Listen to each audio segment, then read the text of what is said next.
Then why did you opt for a subject like PSIR? Do you find any difference between Krishna of Mathura with that of Krishna of Dwarka?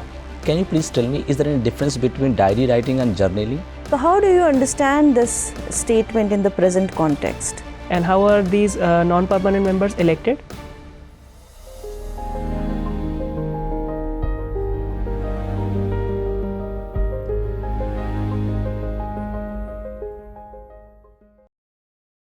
Please, may I come in, sir? Yes, come in. Good afternoon, sir. Good afternoon, ma'am. Please be seated. Thank you, sir. Please give a brief introduction about yourself. So, my name is Krishna Joshi. I come from the city of Jodhpur in Rajasthan. I've completed my schooling from St. Patrick's Vidya Bhavan School in Jodhpur. I'm 22 years old and I've pursued my graduation in English Honours from Lady Shri Ram College for Women in Delhi University. Thereafter, I started preparing for the civil services and this is my first attempt. Krishna, tell me, you did your graduation in English Honours. Yes, sir. Then why did you opt for a subject like PSIR? Sir, firstly, I had generic elective as political science apart from English in my graduation. So I developed interest in this subject. Secondly, IR is something that I got to familiarize myself with during my graduation because of my teachers, and I was really very interested in this subject because of its dynamism. And thirdly, there is a significant overlap of this with the GS syllabus. So I thought it would be more practical to have this. Okay. What are the articles in the Constitution which provide immunity to legislators and parliamentarians for whatever they speak in the Parliament or the Legislative Assembly? So it is Article 105. Article 105, yes. Yeah. And and what is the relevance of Article 194? Yes, sir. I think it is also about the immunity granted to the State Legislative Assembly.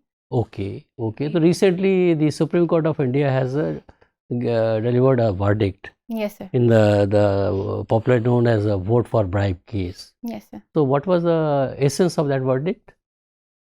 Because there was an earlier verdict given in the year 1998. Yes, sir. Now you tell me. Sir, may I take a moment to think? Sure.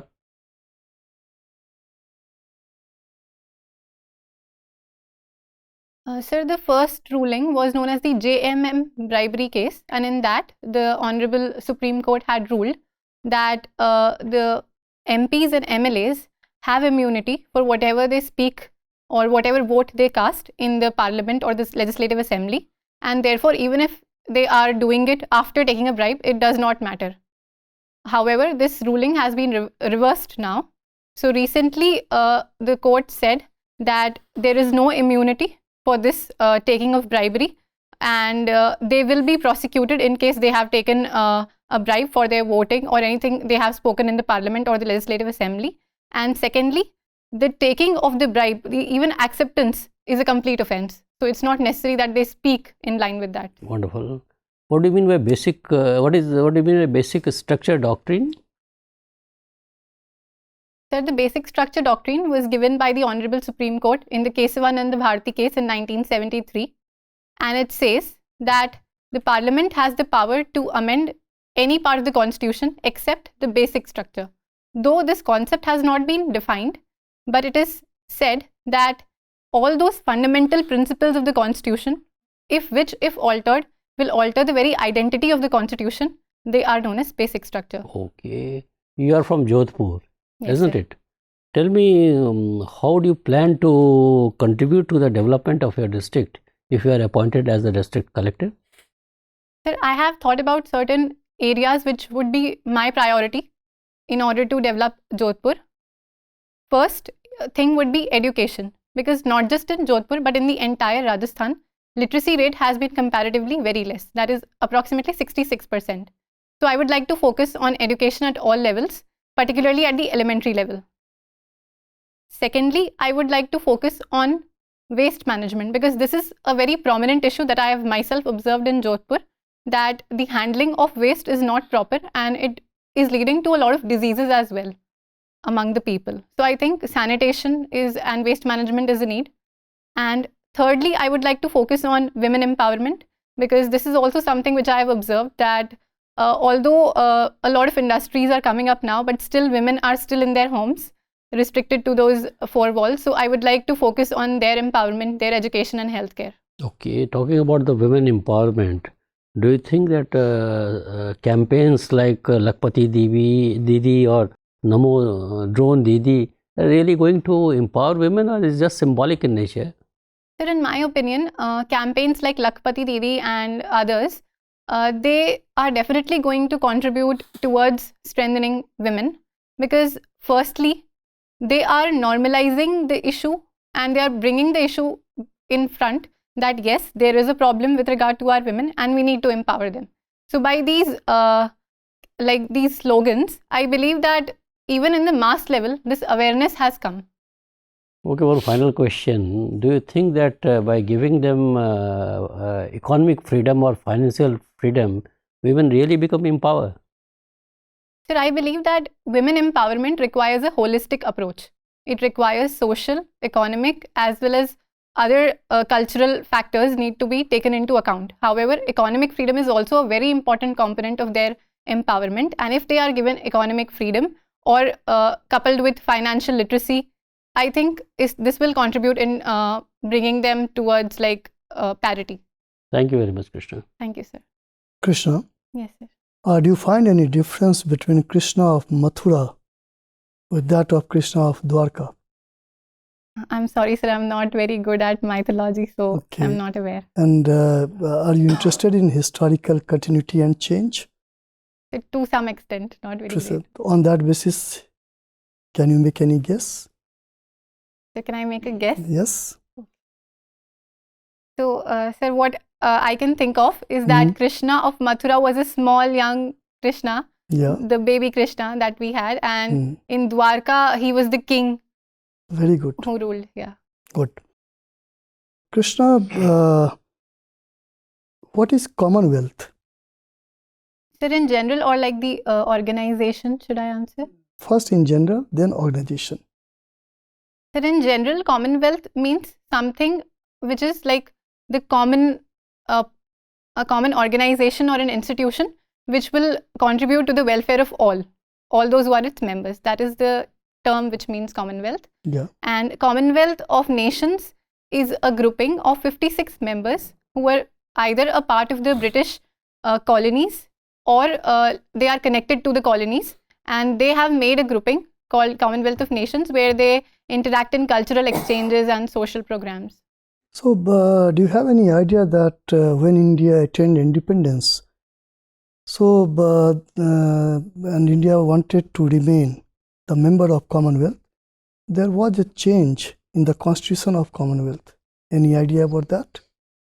Sorry, sir, I'll read about this. Okay, no problem. Jodhpur, Mehrangarh Fort is there. What is the importance of Mehrangarh Fort? Sir, may I take a moment? Yes. Sir, the first importance is the historical importance, because in the year 1459, Rao Jodha had established the city of Jodhpur, and Mehrangarh Fort was established right at the center of the city. So even today, the fort is at the center and the city has developed around it. And then there is a boundary wall which is known as Parkota, which completes the city.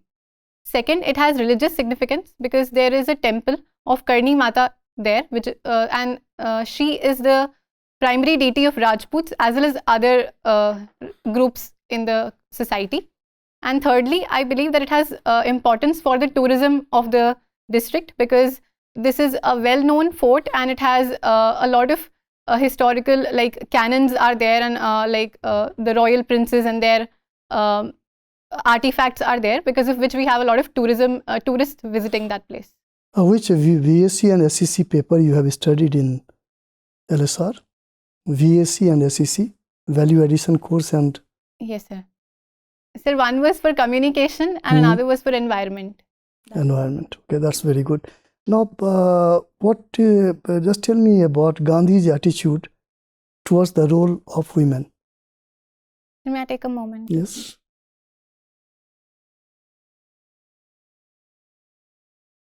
Sir, I believe that Mahatma Gandhi had a positive attitude towards women, and he had advocated women's participation in the freedom struggle in bringing women outside their homes and in contributing towards the independence of the country.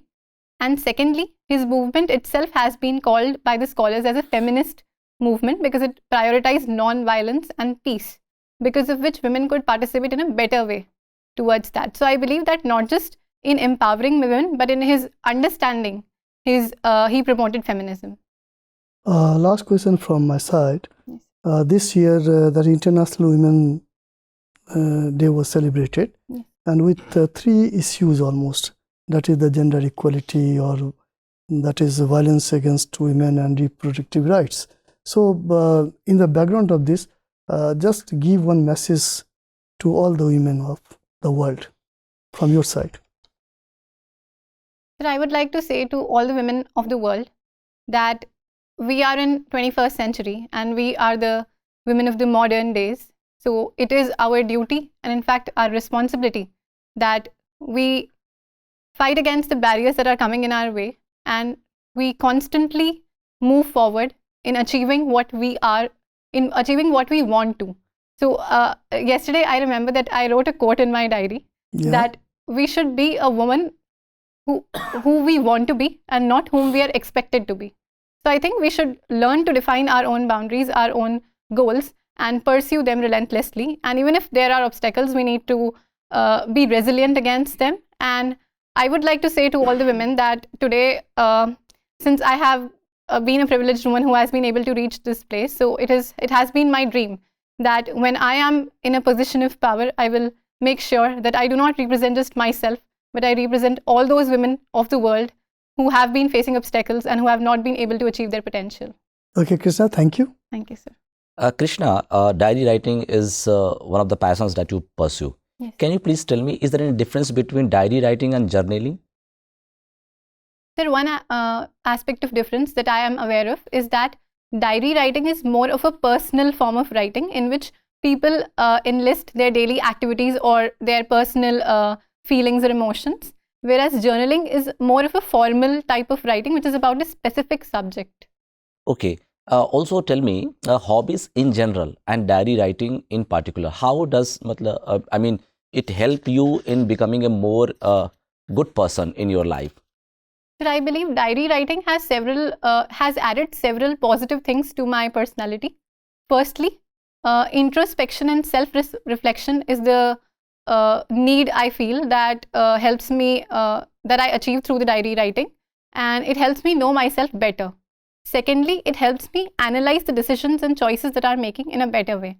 And thirdly, I believe that it helps me bring out my creative side of writing because I am a person who values small things. I'm a curious person. I like knowing new things, and whenever I come across something which is new, which excites me, I try to document. I got it. Since you have studied political science, in India we have, insofar as the electoral system is concerned, first past the post, right? Yes, sir. Given to your understanding about the system of election, what system of election should be in place in order to give the constituency a real representative picture when the constituency is inhabited by, it is basically having, a heterogeneous population from different caste, communities, right, and different, affiliations as such. What should be the system? Will you go for first past the post system or some other alternative system would you suggest for this? Sir, I would like to make a choice based on the composition of the society and their literacy level, their levels of understanding. That would be the basis of my choice. Like, for example, when we chose the first past the post system, our literacy rate was only 16%, and we expected that with such a large electorate and low literacy, first past the post system is better for people to understand. However, if the society is going to be small in number, heterogeneous, and with considerable levels of literacy, I would like to go for a proportional representation in order to make it more representative, or like a mix of both. Do we go for this system of proportional representation by means of single transferable vote system in any kind of election in our country? Sir, as per what I can recall, we go in the presidential election. What else? And I'm not sure about it, but I think Rajya Sabha. Yes, we also go for Rajya Sabha elections by the same method. Tell me, you must have studied about various jurisdictions of Supreme Court. One of the jurisdiction is advisory jurisdiction. Can you please tell me, I am specific in my question, one circumstance under which it is obligatory for the Supreme Court of India to give its advice under advisory jurisdiction under Article 143? Yes, sir. If you are not able to Yes, recall, sir. I am no unable issues. to My last recall. question to you. Yes, sir. You know who is the chairman of National Commission for Women? Can you list out the names of female members who are part of this National Commission for Women? I'm sorry, sir. I'm unable to recall at the Okay, moment. so National Commission for Women has been in news in the recent past. It has been, alleged that this organization is very selective in its approach while dealing with women-centric issues. In the sense that at times it maintains a stoic silence when the need of the hour is to be vocal, and vice versa. Can you please, from your own understanding and the way this commission has been functioning in the last 1 decade, cite one example which says ki yes, the commission should have been vocal but it was not, and vice versa. One example each. Sir, may I take a moment to? Yes, please. 30 seconds. Yes. Please. Sir, based on what I have read, it was suggested that in the 2002 Godhra riots, when there were cases of sexual violence against women, the National Commission for Women tried to be silent on the issue and not take up the issue in a very strong way.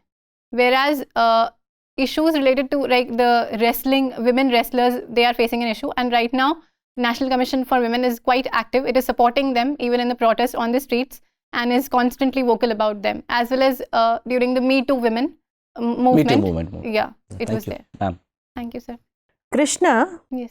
it's a very powerful statement made by a very powerful and empowered person, I would say, that justice is another name of liberty, equality and fraternity. Who has said this? I'm It's sorry. the statement is by B.R. Ambedkar. Yes. Right. Thank So how do you understand this statement in the present context? Now, may I take a moment to analyze? Go ahead. Yes, ma'am. So, ma'am, justice requires liberty, equality, and fraternity, all three things. One example that is very prominent that comes to my mind, the first is about women. When we talk about gender justice as a goal to be achieved, we have to cater to all the three aspects. We need to ensure that they are on an equal footing with the male counterparts. We need to ensure that they have liberty in terms of making their life choices. And we need to also ensure that fraternity, there's a feeling of fraternity towards them, and we do not single them out as a different entity. And same applies for the LGBTQ community as well. And second example that I can think of in the present context is of the specially abled people. Like there have been issues where they have been facing lack of inclusion. So I believe that all the three aspects need to be catered to ensure justice for them also. Good. You are from a language, you are a language scholar, right? Yes, ma'am. So tell me that how the diction plays a major role in changing our mindset. For example, I can see this in this statement also, the word, which is a problematic word you feel. Not exactly problematic if I say, but it could be changed. It's a fraternity. Fraternity, yeah. Right. So how your understanding that the diction plays a major role in bringing change in society, how do you understand this? Or it's just a game of the language? Ma'am, in my opinion, when a person speaks, a lot of factors determine what impact the person will create on the listeners or the readers. So diction is also one of the important aspects.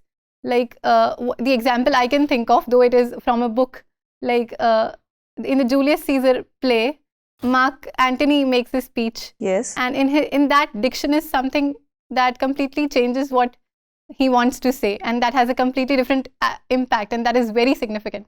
So I believe that diction does play an important role.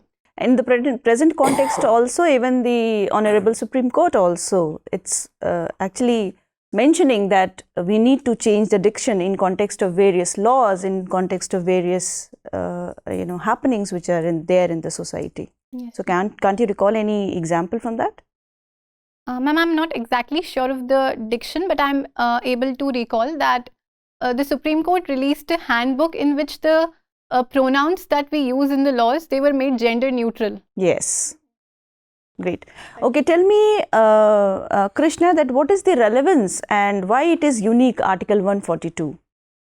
Ma'am, Article 142 is a special power of the Supreme Court conferred to it by the Constitution, True. which allows it to do complete justice, which means that in case there is any vacuum where the law has not provided any provision, the Supreme Court can step in and make a law or provide a benefit. Like, You're for right. Give me just 2 examples.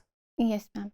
One example was that in case of divorce, the irrevocable breakdown of marriage is not recognized as a ground, but Supreme Court recognized it under Article 142. Okay. Secondly, in Ram Janmabhoomi case, the land that was given to the Muslims for making a mosque, that was given using Article 142. Okay. My last question to you, you said that you want to bring change in the society through education, specifically elementary education. Just give me one concrete solution, how to stop cheating. Ma'am, one concrete solution to stop the problems of cheating is the use of technology. And this has been highlighted by the people who were engaged in investigating the cases of paper leaks particularly, which is a prominent problem in Rajasthan, that if we email the question paper just 1 hour before the exam center and print it then and there will be no problems of paper leakage and cheating. So I think that is... Okay, thank you. Thank you, ma'am.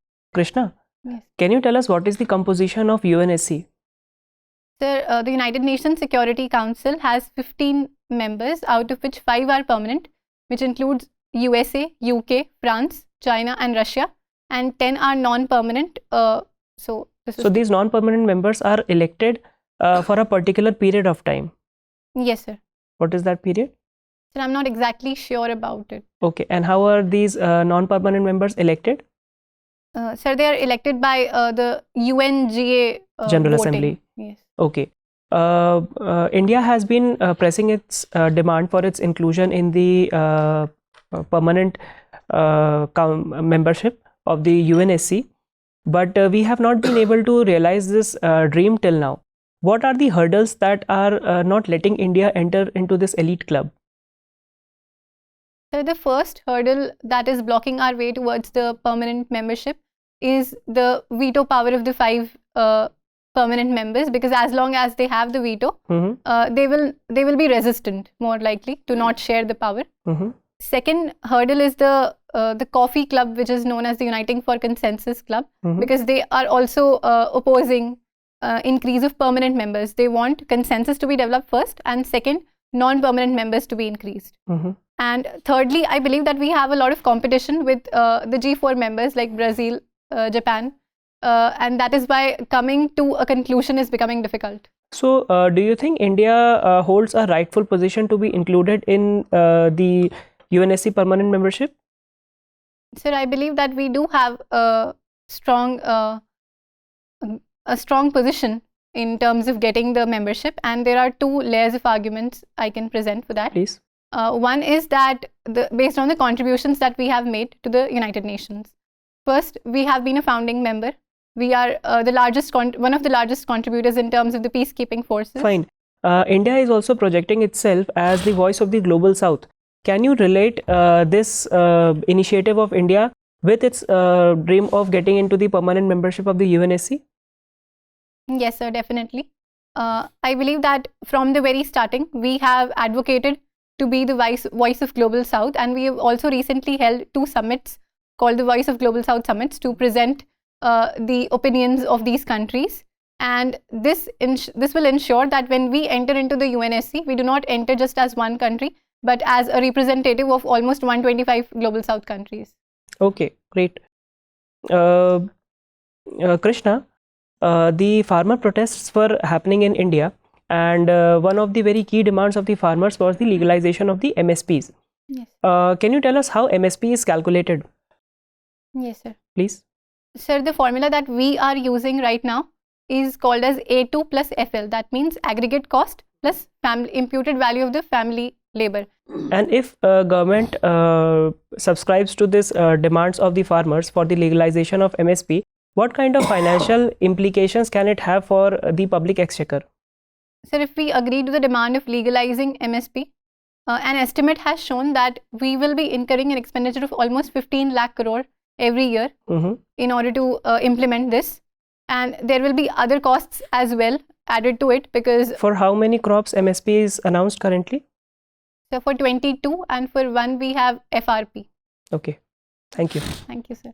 Krishna, you must be aware that the Supreme Court of India has held electoral bonds unconstitutional. Yes, You sir. must have followed it also properly. You have been a debater also, isn't it? And you have won for the first prize. Yes, sir. Related to this contemporary topic, I am giving a issue, I am giving a topic. You have to speak for a minute or so for the motion. Okay. And the topic goes like this: electoral bonds are a wheel over a wheel. Electoral bonds are a wheel over a wheel. So can you explain? Because I'm not able to make sense. If I explain, then everything will be very clear. You Okay, just sir. try to find out why I am Yes, sir. saying I'll it. think and Just think and make Yes. an effort. It's a wheel over a wheel. Try to understand what is a wheel over a wheel. yes, sir. You pull that wheel and okay. Yes, sir. So what I can make of the idea that a wheel over a wheel means that it is something not very stable. So it's likely to collapse. So this is what meaning I made of. And to speak for the motion, I would like to say that the electoral bond scheme that was brought forth in 2018 came with the intent of making the electoral funding transparent.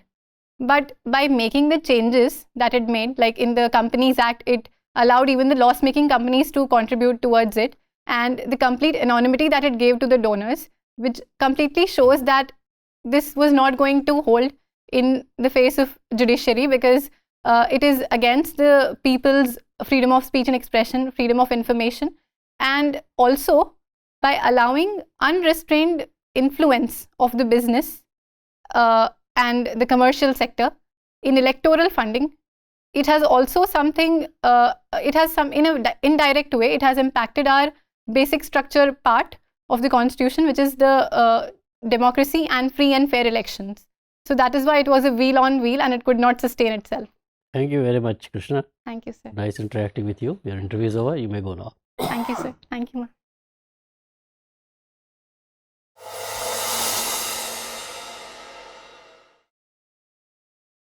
Please, may I come in, sir? Come in.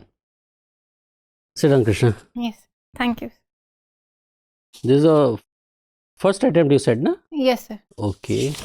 How was your experience with us today? So it was good interacting, but I felt I could improve my performance. You see, life is always work in progress, isn't it? Yes, sir. There's always scope for improvement, but let me tell you and assure you also, Yes. we are a very good candidate with the sterling qualities of head and heart. And we tried to ask you questions on variety of issues and all that. Yes. And your best part is your communication skill is excellent. Mm. You could communicate your ideas very freely, frankly, in a very natural way. Yes. That is, you must maintain this when you go for the interview. Second thing which we liked in you was your honesty. Yes. That is very important for a prospective civil servant. Yes, sir, definitely. So all along you appear to be a person of absolute integrity, and there was an honesty of purpose in your answers. Yes. So this is the whole purpose of calling a personality test, Yes. because once the way you speak, the way you react to questions and all that, various facets of your personality will be known to the board members. Yes. And all those parameters, I think you stand out Thank you. like anything. So I will not be, we all have a unanimous opinion that we will not be surprised if you get anything, marks anything in the range of 200 or so. Okay. It Thank could you, go up to 200 also. We have those qualities. Thank you. Now, your interview you said is when? 9th April. Last day of this thing. So, this is the first attempt. You have the advantage of the language. Communication skill in a government working is very important. Yes. You are quite young also. Mm. That is another big advantage with you. So, UPSC generally will like to induct such young candidates so that you are molded into the nitty-gritty of governance in course of time. Yes. So it all depends on your luck as far as the mains is concerned, and provided, and certainly you won't be able to even make a guess how you have done in the mains. Yes, sir. But if you have really done well in the mains, and if you could get good marks in the mains, interview will certainly is going to help you in getting a rank. Okay. So again, we will not be surprised if you come in the list of top few candidates in the list of successful candidates. Thank you. I can give you any kind of advice and all that, but I am refraining from giving you any advice. Okay. Because you see, what questions will be asked, very difficult for us to tell you also. Yes, sir. You are a student of English literature, Yes. opted for political science for convenience and all that. Yes. Somebody who is really good at English literature may like to interact with you on the literature part of it, and I don't think they will have any problem in answering those questions. Yes. So that is one part of it. Second part is about the English literature. One thing you should must aware, who are the contemporary writers in English. Yes, sir. Female writers and male writers. They are very important. 3-4 writers, I have not named them. 3-4 writers are very important. Just you have a feel of it. Yes, sir. So that impression goes that you have a general idea of what is happening in the field of literature, not only Western literature but also Indian literature. Yes. Secondly, you are from Lady Sri Ram College. Yes. Who was Lady Sri Ram? Any idea? Yes, sir. You know. Yes. So that is another thing. And then comparison of Lady Sri Ram College with other colleges of Delhi University and all that. Yes, sir. So do you think it's, the college's reputation is overhyped and all that? So that kind of a very general question. Yes. Then women empowerment, any girl coming for the interview and all that, this is a hackneyed issue. Yes, sir. That what do you mean by women empowerment? What is your definition of women empowerment? What the United, because you have a student of political science, the United Nations has also defined women empowerment. So what are the parameters based on which the United Nations has defined women empowerment? Yes. What are the constitutional guarantees given to women, again related to political science? So all the articles and all that, and DPSP also, you have to be very clear about that. Yes. Then what are the schemes initiated by the government for the women empowerment? Some of the schemes you must be fully aware. Yes.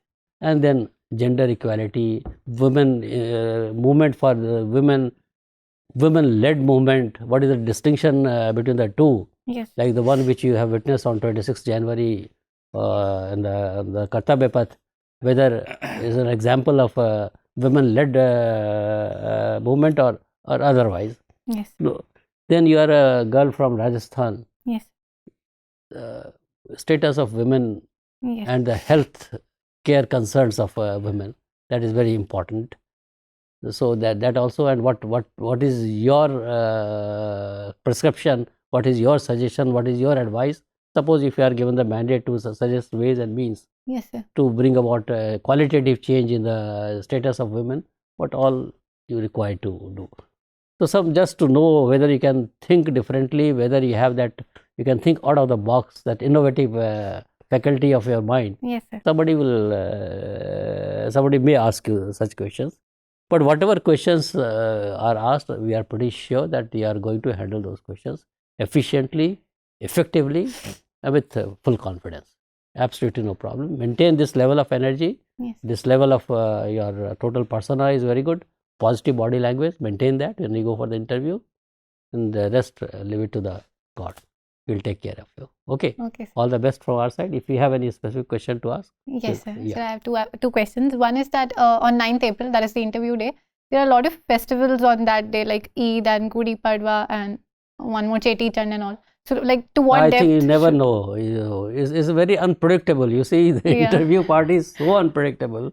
Yeah. Somebody may say, what is the importance of this? At least Yeah. importance Importance part part. you should be knowing. You Okay. may not be knowing the details.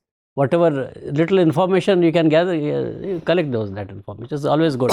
Importance of a day and all that, importance of your birthday, importance of interview day, and so on and so forth. If your birthday is important from any point of view, Yes. read that also. Okay, sir. Otherwise, excellent candidate. I don't think that you require any suggestions from anywhere. Okay, all the best to you. And ma'am, like I want to ask about this sari. Is it fine or should I? Yeah, no, it's looking good. Go ahead with this. Okay. Sari, whatever sari you decide to wear, Yes. you make sure that you know about the sari, the fabric. Okay, okay. Okay, isn't it? Yes, sir. Fabric, what fabric is that, where it is manufactured, what are other fabrics of similar nature and all that. It may take you to that also. Okay. So it's all about anticipating. That's it. Yes. You can only anticipate. You really don't know what is going to happen. Okay. Okay. Yes. All the best. Thank you, sir. Thank you. Thank you.